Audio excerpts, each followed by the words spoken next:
This is the Intercontinental Broadcasting Corporation. Sa bagong Pilipinas.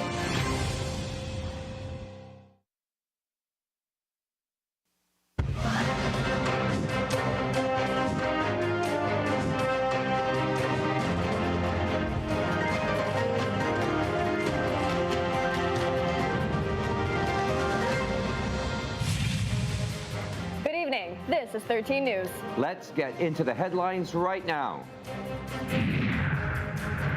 Tensions flare at sea. China strikes again while blocking the Philippines' humanitarian aid. President Ferdinand Marcos Jr. moves to reset ties with China, signaling a fresh start in diplomatic relations. Tropical depression Quiapo picks up speed, now barreling through northern Luzon, steering winds and rains. NBI launches Task Force Cash Cow, probing billions in SEA Games funds and alleged irregularities. And new irrigation project in Palawan poised to boost farm productivity. All these and more, here on 13 News. We begin tonight's newscast with rising tensions in the West Philippine Sea. China's Coast Guard once again tried to block a Philippine humanitarian mission at Bajo de Masinloc, firing water cannons near Philippine vessels. Despite this, the Coast Guard and BFAR pushed through, delivering aid to fisherfolk in the area. This as Malacanang says that President Ferdinand R. Marcos Jr. wants to reset the country's relations to China. The full report from IBC News correspondent Harley Valbuena. China's Coast Guard once again tried to block a Philippine humanitarian mission at Bajo de Masinloc. Video shows a Chinese vessel closing in on BRP Datu Dumangsil and BRP Datu Paiburong. Water cannons were fired, but the blast did not directly hit the Philippine ships. Despite the harassment, the Philippine Coast Guard and the Bureau of Fisheries and Aquatic Resources completed their mission. Fuel and food packs were successfully delivered to Filipino fisherfolk in the area. According to the PCG, China's dangerous maneuvers violated international collision prevention rules and endangered Filipinos on a purely humanitarian operation.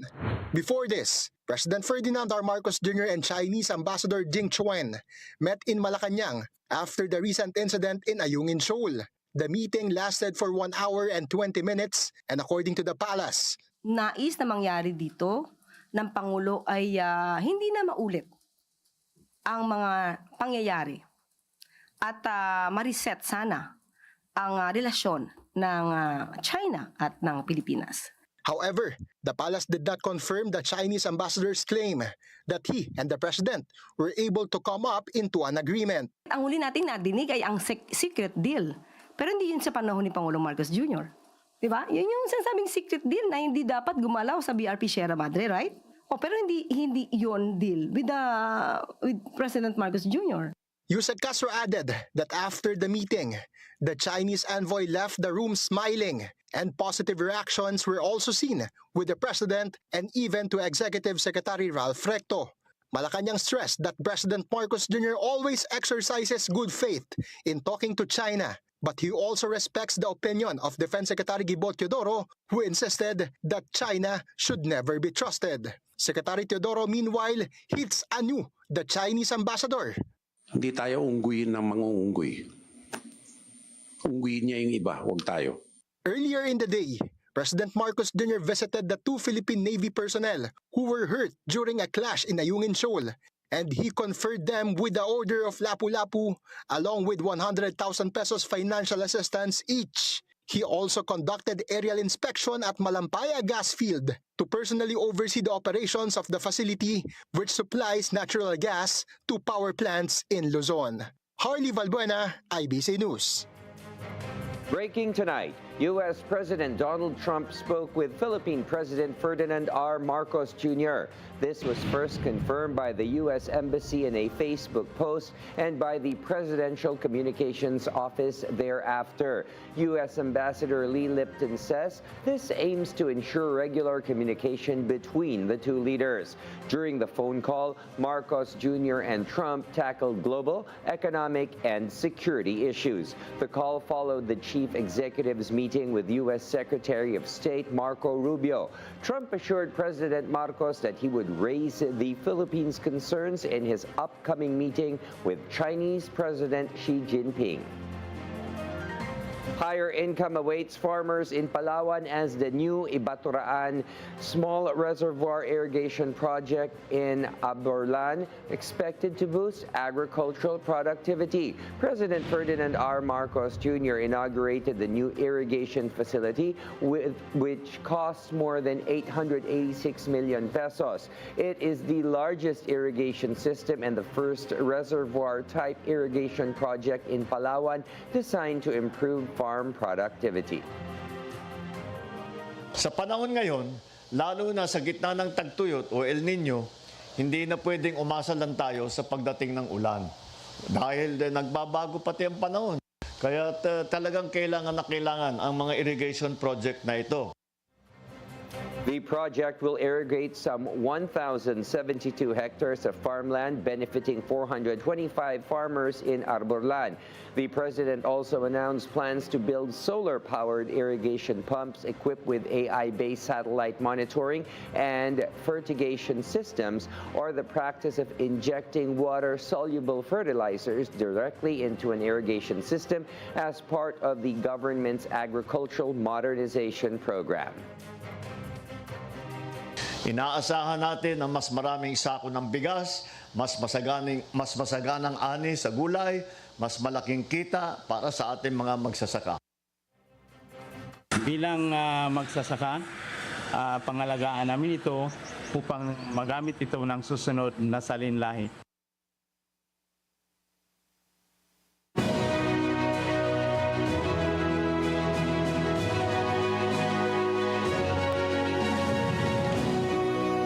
Is now in full force preparing for President Ferdinand R. Marcos Jr.'s 5th State of the Nation address on Monday, July 27. To ease traffic congestion and ensure public safety during SONA, several local government units have already announced class suspensions. IBC News correspondent Patrick Gupo has more.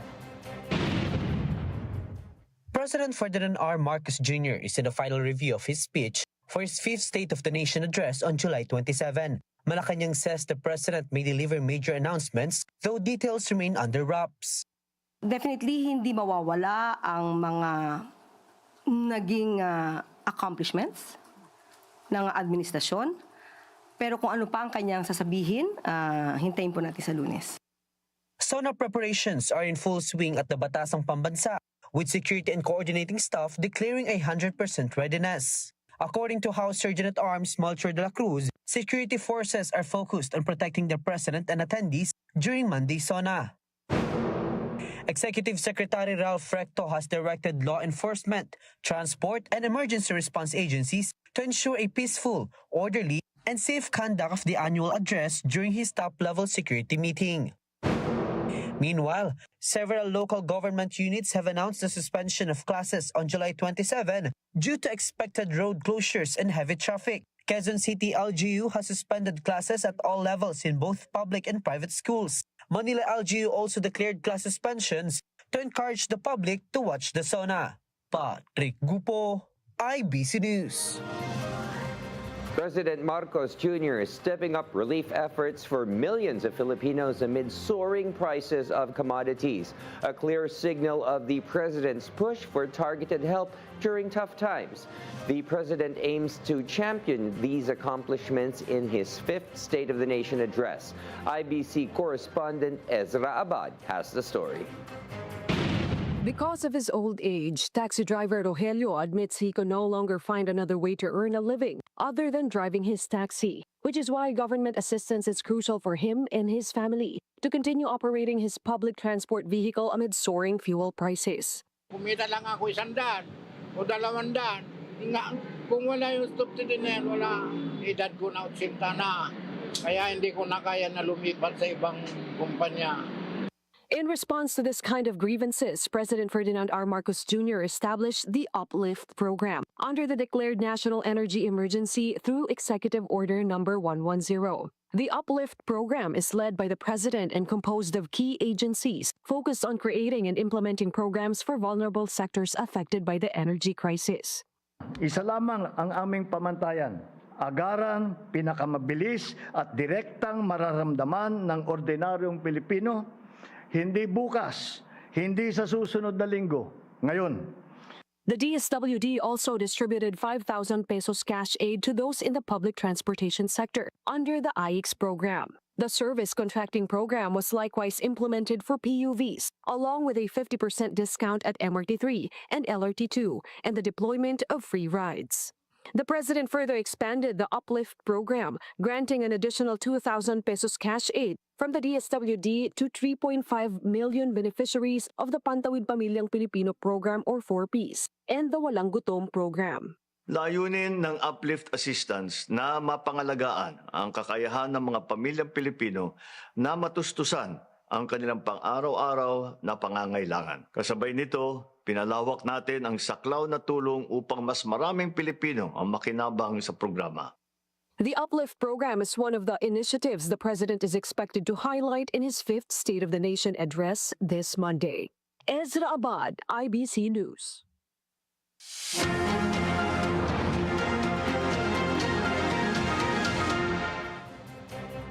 Tropical Depression Quiapo speeds up a bit while moving northwestward over the Philippine Sea.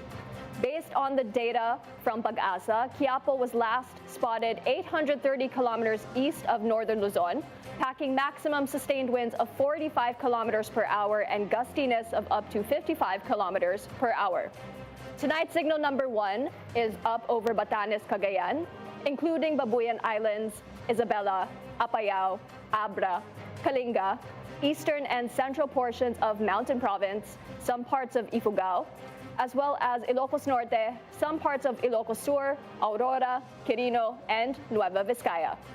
According to Pag-asa, Quiapo is seen to intensify and may reach tropical storm category tomorrow and then into a severe tropical storm after passing the Babuyan Islands. It is forecast to exit the Philippine area of responsibility by Saturday morning or noon. Apart from the tropical depression, the southwest monsoon continues to prevail over western Visayas and Mindanao. So expect occasional rains in Zamboanga Peninsula, Negros Island region, among others. Meanwhile, here in Metro Manila and the rest of Ilocos region and Calabarzon, expect cloudy skies with scattered rains and thunderstorms until tomorrow.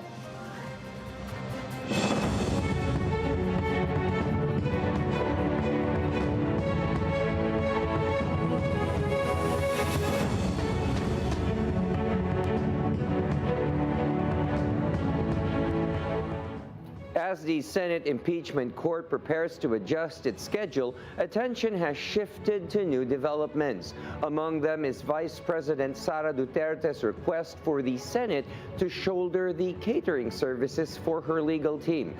IBC News correspondent Earl Tobias tells us more. Senate President Sherwin Gatchalian said the Senate Impeachment Court has no available funds for the request of the Office of the Vice President to shoulder the food catering of her defense team, support staff, and witnesses during the trial. Gatchalian cited other major expenses including committee hearings and upcoming budget deliberations. Wala kaming pondo para magbigay ng pagkain sa prosecution and defense. We cannot afford it, in short. Dahil nga papasok ang budget, dahil marami kaming committee hearings na gagawin, nakikita ko na kakailanganin namin mag-rent ng space sa PICC. The request, which was submitted by the OVP on July 7, is still under review.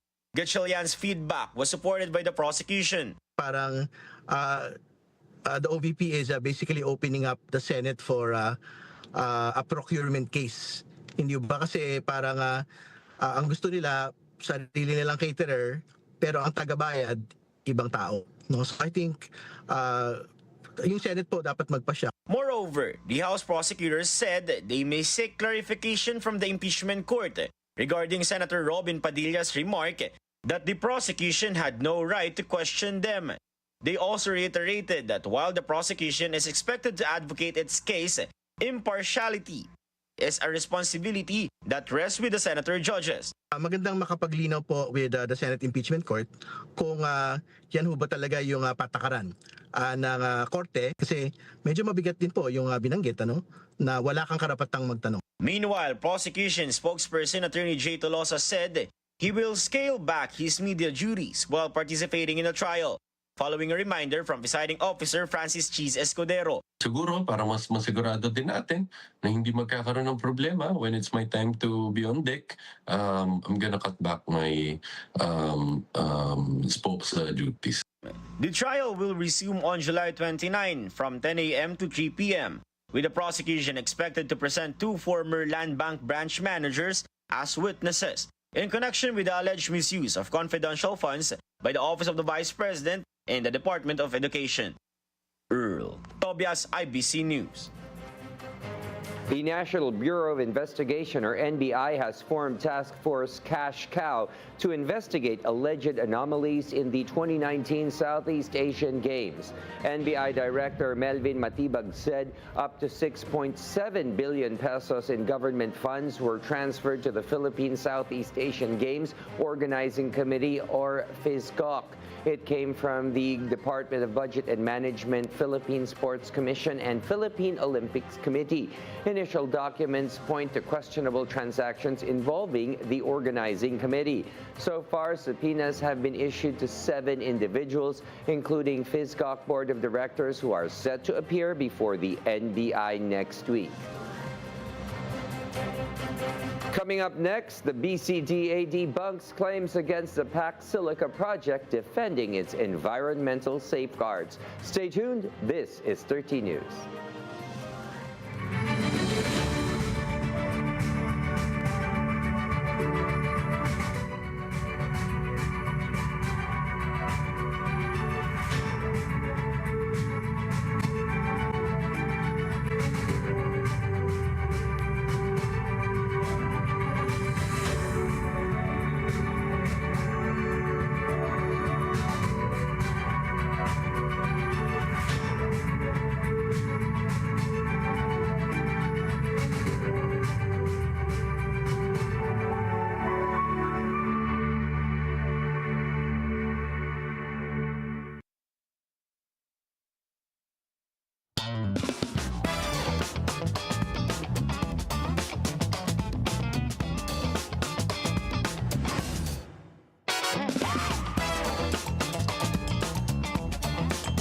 Flavors worth craving. Stories made to inspire. Restaurant every Friday at 4 p.m. on IBC 13. Are you ready to open your mind? We're tackling topics others won't. There should always be that collaboration between families, the communities, the school. Most of the household, ayaw nilang pag-usapan anything about sex. Or parang parang na-attract sila dun sa industry namin. Tigil nyo yan. It's time to stop the stigma and start the science. Because here on Naked Minds, we break the silence. Naked Minds, every Friday, 10 p.m. on IBC 13. The Basis Conversion and Development Authority, or BCDA, has dismissed claims surrounding the proposed PAC Silica project in New Clark City, Tarlac, stressing that the site is public land legally owned by the government. The BCDA said the property has been titled to the agency and designated for industrial development since the passage of the BCDA law in 1992. The agency assured the public that the project will not involve mining, nor harm the environment and would not draw water from nearby communities. The PAC Silica project, part of the Luzon Economic Corridor's Artificial Intelligence Hub, is expected to attract an initial $10 billion in investments, create up to 190,000 direct jobs, and boost the country's high-tech exports by processing raw materials into value-added products. Ang proyekto pong ito, una-una ay nakatitulo na sa BCDA. So it's a public land. Na po, wala po ancestral domain title doon.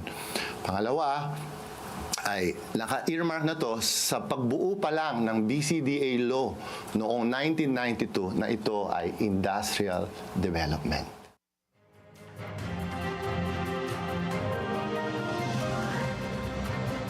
Joint operatives seized more than 61 million pesos worth of suspected smuggled cigarettes in Tagum City, Davao del Norte. 4 suspects were arrested after authorities discovered over 2,000 master cases of illicit goods during surveillance operations. The Philippine Coast Guard says the smuggling attempt involved a junk Kong type of motorbangka along the Libuganon River. Follow-up monitoring also led to the interception of another vessel in Davao de Oro, which has taken into custody for illegal proceedings. The Senate Committee on Energy tackled the skyrocketing electricity rates and long-standing reforms in the power industry. Presiding Senator Erwin Tulfo grilled officials from the Department of Energy and the Energy Regulatory Commission, or ERC, over soaring electricity costs. Among the bills discussed was Senate Bill 63, which amends the Electric Power Industry Reform Act, or EPIRA, lifeline rate. Other measures include Senate bills, all seeking to ease the burden on consumers.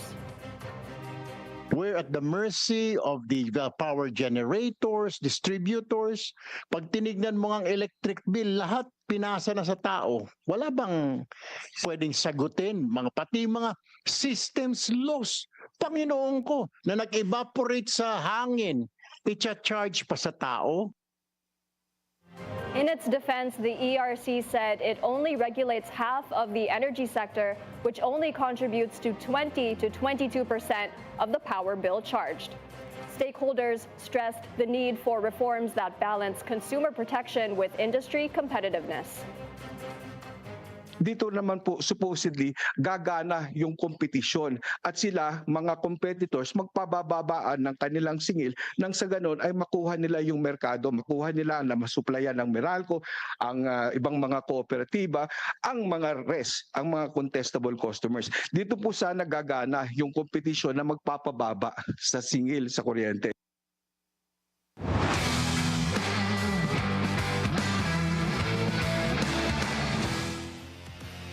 The Philippines delivered an outstanding performance in Pencak Silat, an Indonesian martial art, after winning 11 medals at the 10th Asian Pencak Silat Championships in Dong Nai, Vietnam. The impressive medal haul was led by Hiraya Francine Padios, who captured the country's lone gold medal in the women's semi-singles event.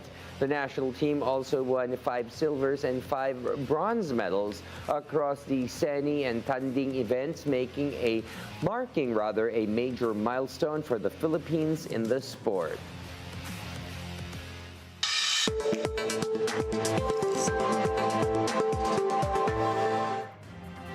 A Filipino film is making waves on the international stage. Critically acclaimed film Silenced Nights centers on a man who witnesses an extrajudicial killing and sets out to uncover the truth. It marks a major milestone as the first Filipino film selected to compete for the Toronto International Film Festival's Platform Award. A win would make the film eligible for consideration in the Academy Awards Best International Feature Film category. Coming up next, Yemen-based militant group Weeknights claim responsibility for attacks in the Red Sea. Stay tuned. This is 13 News.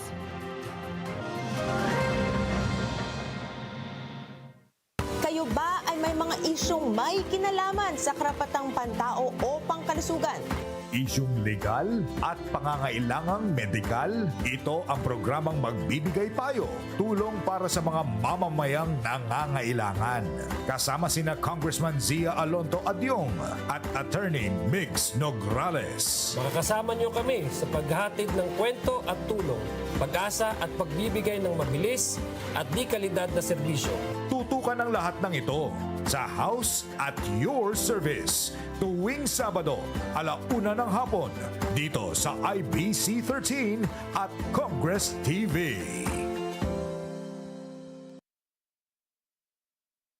Abangan ang talakayan ng mga kabataang may talino, may tapang at may puso. Lahat ng mga estudyante ay may karapatan sa pag-aaral. Naiintindihan namin yon. Pero ang tanong, feasible ba yung pinapropose ninyo? Ang tinig ng kabataan, ating pakinggan dahil ang bawat argumento may punto. Kasama sina Faith Santiago, Princess Jordan at Kuya Jude Asidre. Balitaktakan, tinig ng kinabukasan tuwing Sabado, 6:00 ng hapon dito sa IBC 13 at Congress TV.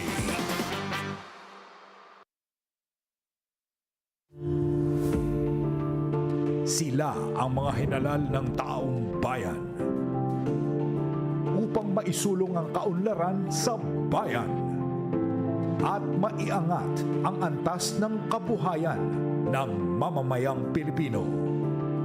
Kasama si Miss Cathy Villar, ating kilalanin ang Senado ng Pilipinas tuwing Linggo, 9:30 ng umaga.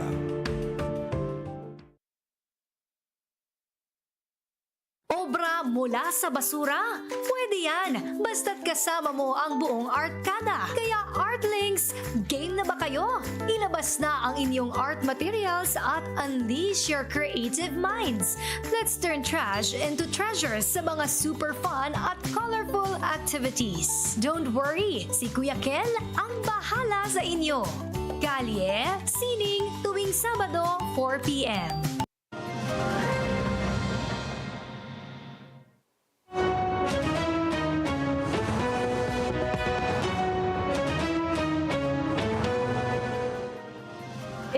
Overseas, Houthis rebels launched missile and drone attacks to 2 Saudi Arabia oil tankers at the Red Sea. Meanwhile, the United States and Saudi Arabia signed a peaceful nuclear agreement to support the development of a civilian nuclear energy program. CJ Reyes has more on these international developments. Yemen-based militant group Houthis claimed responsibility for missile and drone strikes targeting 2 Saudi oil tankers in the Red Sea. The group said the attacks were carried out because the vessels allegedly violated its self-imposed naval blockade of ships traveling to and from Saudi ports. Houthis later said that large-scale operations are underway.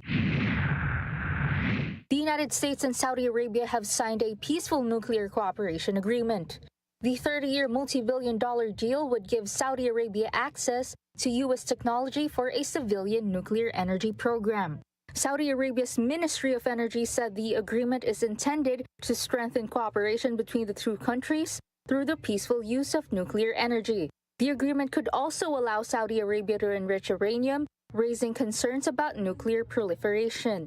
Meanwhile, tensions remain high following the U.S. military's 12th consecutive night of strikes against Iran. U.S. Central Command released footage showing U.S. forces targeting fishing boats and a bulldozer. Another commercial vessel has also been redirected from the Strait of Hormuz as part of the naval blockade. In other news, a research scientist captured the moment a pod of orcas worked together to ram a sunfish with such force that it appeared to explode. Scientists call the behavior ram to fragment. A new study suggests the orcas may do this to feed their young, to play, or both. CJ Reyes, IBC News. Before we wrap up tonight's newscast, we bring you the results of the PCSO's 9 p.m. lottery draws. For the Lotto 642, the winning numbers are 32, 3, 1, 22, 33, and 21 with a jackpot price of 10 million pesos. For the Super Lotto 649, the winning combination is 39, 38, 1, 36, 11, and 26 with a jackpot price of 86,718,438 pesos and 59 centavos. For the 6D Lotto, the winning combination in exact order is 0, 3, 2, 6, 4, and 2. For the 3D Lotto, the winning numbers are 1, 0, and 9. And finally, for the 2D Lotto draw, the winning numbers are 17 and 22. There is no winner for the Lotto 642 and Super Lotto 649.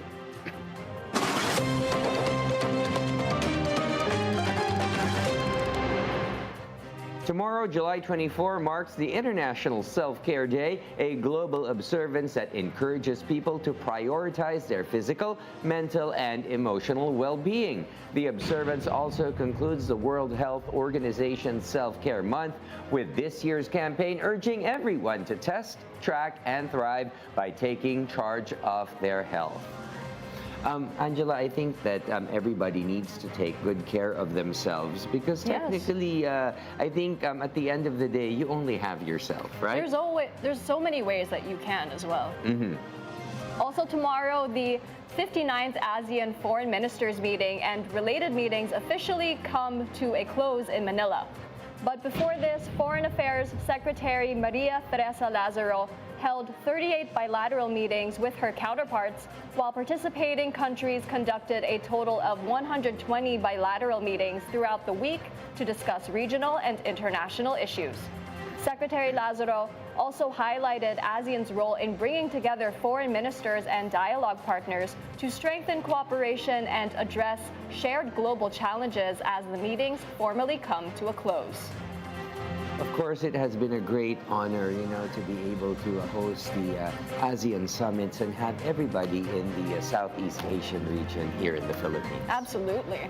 Okay, and those were the latest from the IBC Newsroom this evening. We'll continue to monitor the stories that matter and give you updates as they develop. I'm Angela C. And I am William Thio. This is 30 News. Thank you for watching. Good night, everyone.